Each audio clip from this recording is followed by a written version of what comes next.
استاد آیا کلاس میں بڑے ٹھاٹ پاٹ کے ساتھ، آتے سارے ہی کہا کہ آج پتہ چلے گا کہ آپ میں سے کون لائق ہے اور کون نالائق ہے، آج آپ کی ذہانت کا ٹیسٹ ہے۔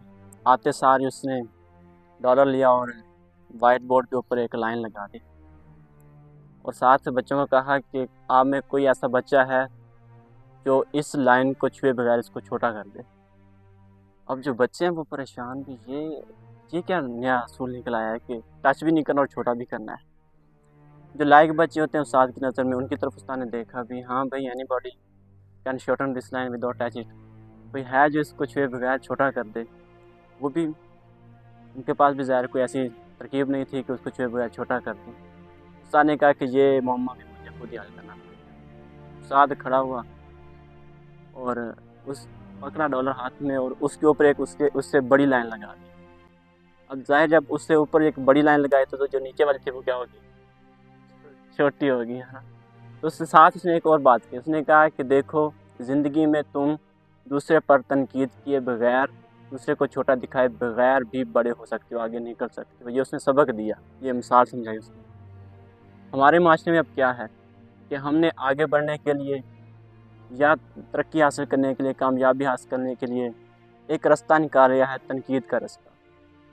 دوسرے کی عزت اچھالو، دوسرے کو برا بھلا کہو، اور ہمارے جو انتشار پرست معاشرہ ہے اس میں ایک نام بنا۔ بچے سے پوچھو وہ کہتے ہیں کہ استاد نہیں پڑھاتا، استاد سے پوچھو وہ کہتے ہیں بچے پڑھتے ہی نہیں ہیں۔ اگر والدین سے پوچھ لو ہاں بھائی بچہ کیوں فیل ہوا ہے، تو یہ کہتے ہیں کہ ہم نے تو لاڈلے کو پورا ماحول دیا تھا پڑھنے کا، یہ لاڈلا نالائق خود ہی نکمہ فیل ہو گیا ہے۔ بچے سے پوچھ لو ہاں بھی تو کیوں فیل ہوا ہے، وہ کہے گا امی ابا مربے گال دے سن، کام کراندے سن، میں تا آپ نہیں فیل ہویا، مینوں گھرے ماحول نہیں ملیا سی پڑھن دا۔ ڈاکٹر سے پوچھ لو ہاں بھی مریض کیوں نہیں ٹھیک ہو رہا، وہ کہے گا میں نے دوائی ٹھیک دی تھی، یہ الو کا پٹھا جو مریض ہے نا اس نے یہ صحیح سے کھاتا ہی نہیں ہے۔ اب مریض سے پوچھو بھی ہاں بھی تو کیوں نہیں ٹھیک ہو رہا، وہ کہے گا کہ ڈاکٹر دوائی نہیں ٹھیک دے رہا۔ اچھا، ایک ہی جج کے سامنے کھڑے ہوئے دو وکیل اپنے اپنے موکل کے موقف کو درست ثابت کرنے کے لیے ایک دوسرے کے اوپر الزامات کی بجھاڑ کر دیتے ہیں۔ اب یہ حکومت والوں سے پوچھ لو تو وہ کہتے ہیں کہ اپوزیشن والے نہیں ہمیں ٹھیک سے کام نہیں کرنے دے رہے۔ اپوزیشن والوں سے پوچھ لو وہ یہ کہتے ہیں کہ ہمیں حکومت نہیں ٹھیک سے کام کرنے دے رہے۔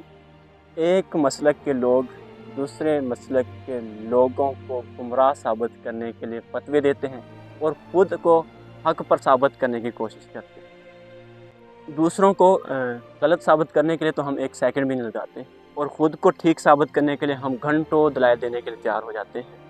اس لیے تنقید کرنا نہیں، تنقید سہنا سیکھو، تنقید کیے بغیر آگے بڑھنا سیکھو۔ عقل مند وہ نہیں ہوتا جو کہ بہت زیادہ بولتا ہے، بہت زیادہ بولنے والا عقل مند نہیں ہوتا، جو بہت زیادہ سنتا ہے وہ عقل مند ہوتا ہے۔ حضرت ابن مسعود رضی اللہ تعالیٰ عنہ نے فرمایا کہ سب سے زیادہ جو چیز قید کرنے کے لائق ہے وہ زبان ہے۔